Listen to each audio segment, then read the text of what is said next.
प्रणाम सब गोटे के। हम जय मिथिला जय मैथिली गीत पर एकटा गोसाउनी के गीत गबै छी। अहाँ सब हमरा चैनल के सब्सक्राइब करियो, नहीं करै जाइ छी। काली हमर सुकुमार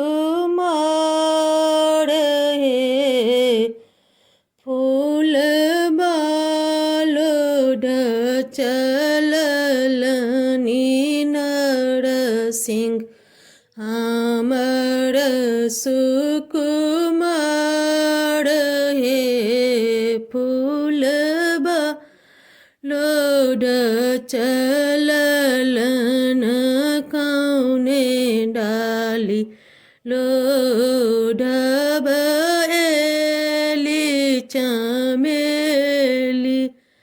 कौने डाली लोढ़ब गुलाब हे, फूल बालोढ़ चलल न कौने डाली लोढ़ब गुलाब हे, फूल बालोढ़ चलल न सोने डाली लोढ़ब एली चमेली। रूपे डाली लोढ़ब गुलाब हे, फूल बालोढ़ चललन काली हमर सुकुमार हे, फूल बालोढ़ चललन कौने धागा गाँथब एली चमेली।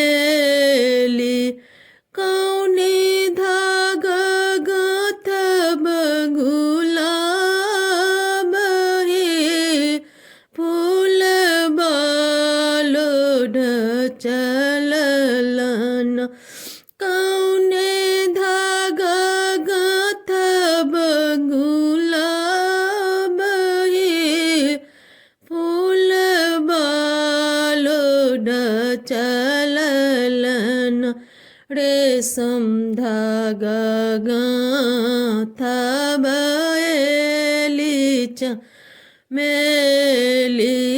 जनौ धागा गाँथब गुलाब हे, फूल बालोढ़ चललन काली हमर सुकुमार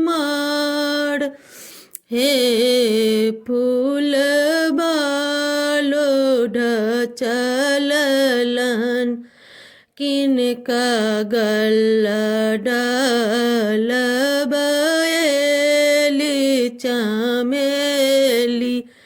किनका गल्ला डालब गुलाब हे, फूल बालोढ़ चललन किनका गल्ला डालब गुलाब हे, फूल बालोढ़ चललन काली गल्ला डालब एली चमेली।